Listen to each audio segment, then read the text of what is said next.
Ready to go. I won't take too much of your time here today, and I won't take too much of your time today, and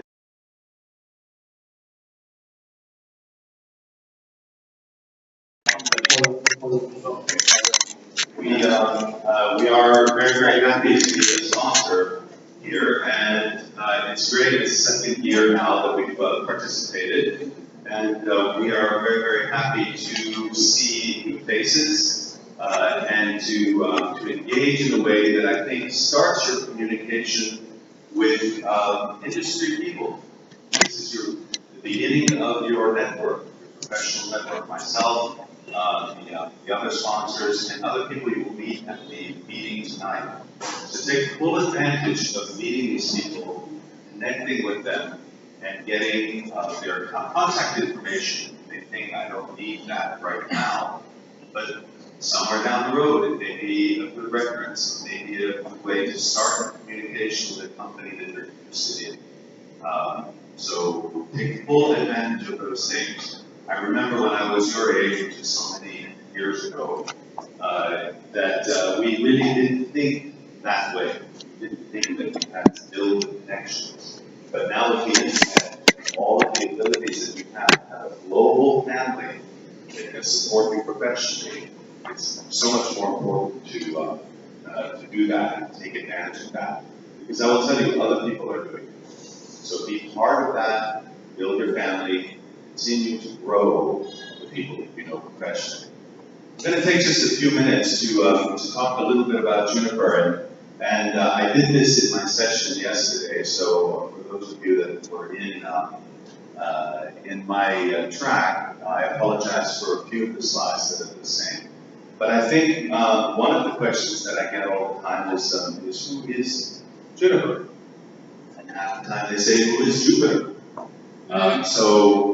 Which is kind of interesting considering the kind of presence that we have in the market today. So as you think about your own area of specialty in engineering, you will find that every part of what you do is going to have increased communications. It's all interconnected, whether it's just moving files, whether it's using the computing resources, connecting large computers or a series of computers to make to get the results that you're looking for, collaborating between continents with other engineers. Communications becomes more and more important. Well, we do that. And if we're going to look at major players in the market, everybody has heard of Cisco. Cisco's been around about 10 years longer than we have, and it's quite a large company. But I think you would be surprised to know how much of the internet infrastructure is actually run on Juniper networks. So we're based out of Sunnyvale, California, just to show the kind of the global connection. Our founder and chief technology officer is and so we've got a very large presence in India, as well as 47 other countries. We're about 9,000 people as a company, which when you look at IBM, seems quite small, but we focus very much on the technology that we create, which if you look at the OSI model is sitting in layers 2, 3, and some 4. So we're very, very specialized in communication. You might say we're plumbers. We can make sure that everything runs correctly. We have equipment that runs a lot of data securely for some very, very big organizations. And we do that with partnerships. So while the company itself is quite small, we have a huge ecosystem of partners in every region of the world that support the products and support the solutions that we have in the market. So there may be some opportunities down here in Latin America, which is a growing market for us, or other parts of the world. So just a little bit of background, the top 130 service providers of the world on Juniper networks. that means the chances are pretty good when you pick up your cell phone that you're running on Juniper networks. The big pipes, the big tubes that all that data communication run is what our specialty is. We ported that technology into smaller boxes and afforded those efficiencies, that security, the ability to create seamless communication, whether it's wired or wireless, to enterprise. You're not going to find our devices in the local wireless store. We just don't sell in that manner. We sell to partners, we sell to companies, medium, large, and huge. So we power the world's largest and most demanding networks. 96 of the Fortune 100 companies run Juniper. So this gives you an idea. We power 6 of the 7 largest stock exchanges, including the New York Stock Exchange. And if you were looking at high reliability, high security, speeds and feeds, as we say, that is just about as tough as it gets. Because if you're down for a fraction of a second, that can cost somebody millions of dollars. So our customers, who are huge, very, very interested in security, great speeds, great connection, and seamless swap over in case of indicators is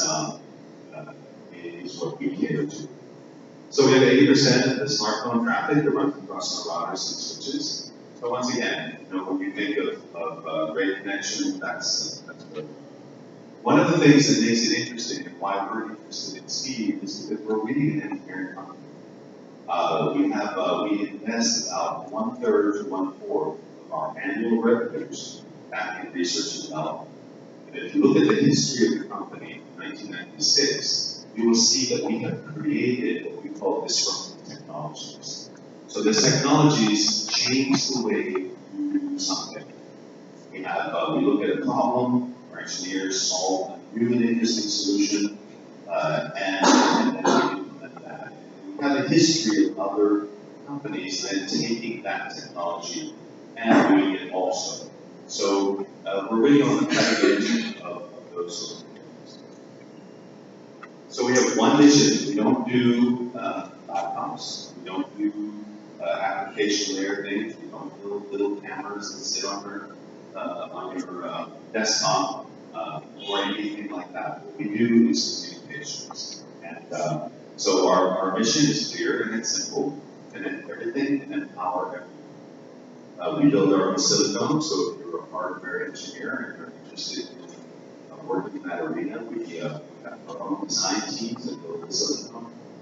We have the software that's optimized for those devices. And then we build the solutions that go into a government solution. Some of the very large data requirements, some of which you are aware is day-to-day life issues on your phone. So these high data requirements are the things that we're very specialized in. Just to give you an idea, the T4000, which is one of the very large boxes that sits about, and a little bit smaller than this coding right here, can take the entire contents of YouTube and push it through there in about a half an hour. So that is quite a significant amount of data.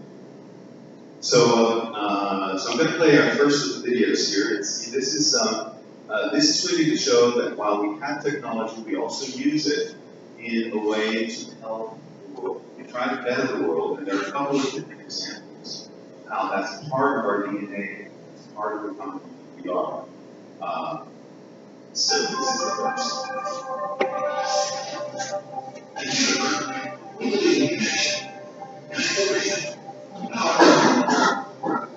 It's time for us to show through example the power of collaboration and partnership.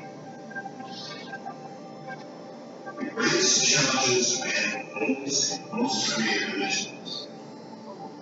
Today, more than 30 million people live in modern-day slavery. Oh no.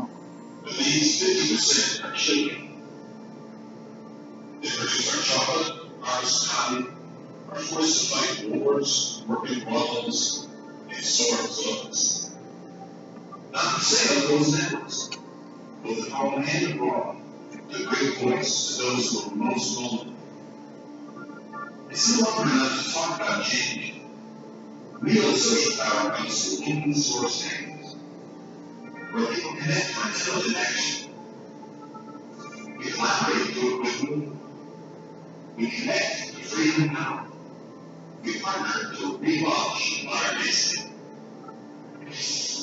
Imagine a tool that allows you to scan barcodes in real time, enabling you to make informed choices about the products that you want.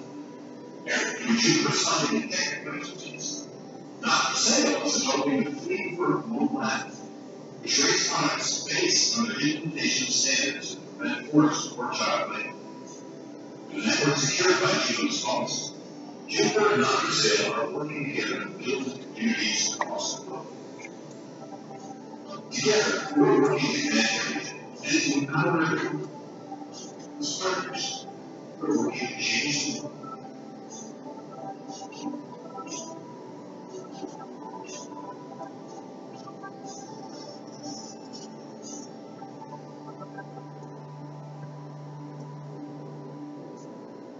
Okay, so as I mentioned, these are the kinds of things that we use. We use our technology to try and make the world a better place, which are some of the things that you have been challenged with through speak and through your engagement as the bright new engineers of the world. I mentioned a little bit that we share a common foundation. We're known as a disruptive technology company, and that's something we're kind of proud of. We don't just look at a similar solution, we look for a real answer. And I think one of the things that you were challenged with during yesterday and as you were looking at your action plans was how do you make this thing feasible? How do you make a solution that's not only a great idea, but also put out and be able to execute on that. So we're always looking for new and undiscovered solutions and technologies, and as I said, it's great to be engaging with this next generation of engineers. I wanted to show you a little bit about the culture of the company, and I think this is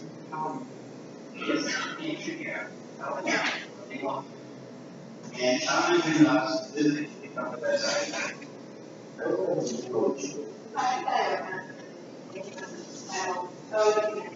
So what do you encounter, especially banks with and the project are a bit.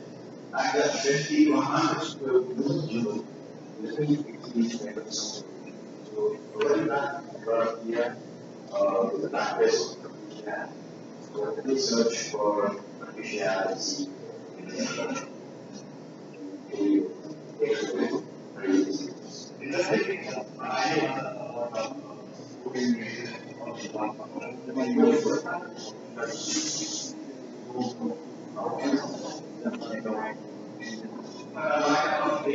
idea is short, 24 hours.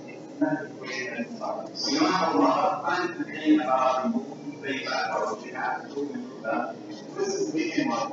There's some people from the right? Essentially, it lists all the weekend frequency events table, and let people monitor the status of the events and manage their tasks, give them freedom, give them their weekend back. It's amazing. So that's what we call the Big Bang, and that's where we allow our engineers to just go off and create a solution that they pitch to the senior executives of the company. They have 24 hours to put that together, and sometimes that turns into a product, and brings a lot of visibility as well. I wanted to introduce just one concept. I'm not here to do a lot of this, but I think it's something that you need to be aware of, because the state of networks is changing. There's a thing called software-defined networks, where the networks are defined by the software applications that sit on that. You can see a small example of that, for example, on the phones that you're carrying. It really isn't a phone anymore. It does different things. It's defined by the software that is sitting on it in the application. But that technology is something that we ported over into the networks some years ago. And we're really a pioneer in that arena. But as you start to look at implementing solutions moving forward, you may want to look at a way that applications can talk to the network in a way that is intelligent, reconfigure either one device or hundreds of devices to make your solution more effective. So again, I encourage you to research this, and I encourage you to take advantage of this technology, which is coming, and already is a buzzword in our industry right now. So, we power 60% of the world's internet transactions, 8% of the smartphone traffic. All the top 130 service providers run Juniper. We do 96 of the Fortune 100 companies, 6 of the 7 world's largest stock exchanges run on Juniper networks. There are great career opportunities in all parts of this ecosystem. We're all interested in networks, engineers from hardware development, from software development, from application development, intelligently interacts with that ecosystem. There are great opportunities. I just wanted to say that we have over 300 internships per year in different parts of the world. We also have introduced a new college graduate program where we hire from schools that we develop solutions in the areas that we're interested in. So I challenge you to consider joining the Juniper engineers who strive to change the world.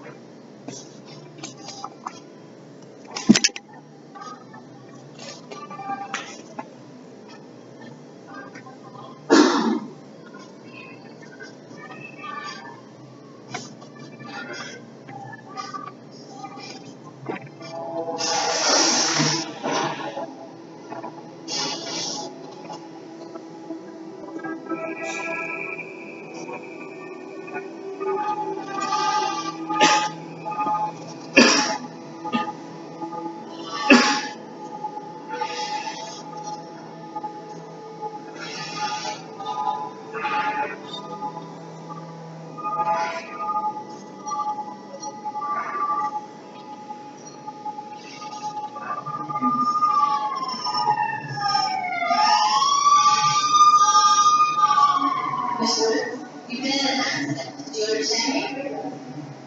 In the nature of your injury, I can speak to a specialist on video. Is that all right? I'd love to hear a few questions.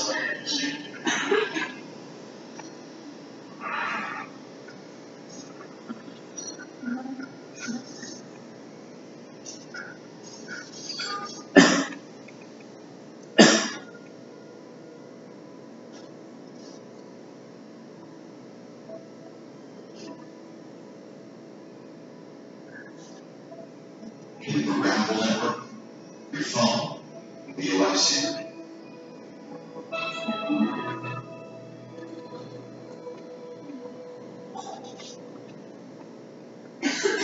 So this is just one example of what the software-defined networks do. You see the interconnectivity, the security, and the solution, which in this case is Lightspeed. So in summary, I would just reiterate what I started with this talk, which is build your professional network. This is my contact information, and I encourage you to join me on LinkedIn. Nicholas Xenos, there's a couple of us, but in Austin, Texas is where I'm based out of. And I will communicate with you. Feel free to ask questions. We've been in this industry for, personally, I have a 30-year track record. I manage about 140 university relationships around the world. I can be an advisor to you, and I can help you with questions that you may have. So take advantage of that, and I will tell you that also is part of our culture. Every VP, senior executive, they will also put their contact information up there. Encourage you to be part of this great thing. So that's pretty much all I have. Thank you for your time, and I wish you the rest of the day to be fantastic, and the rest of the conference, learn stuff, and go out there and make change.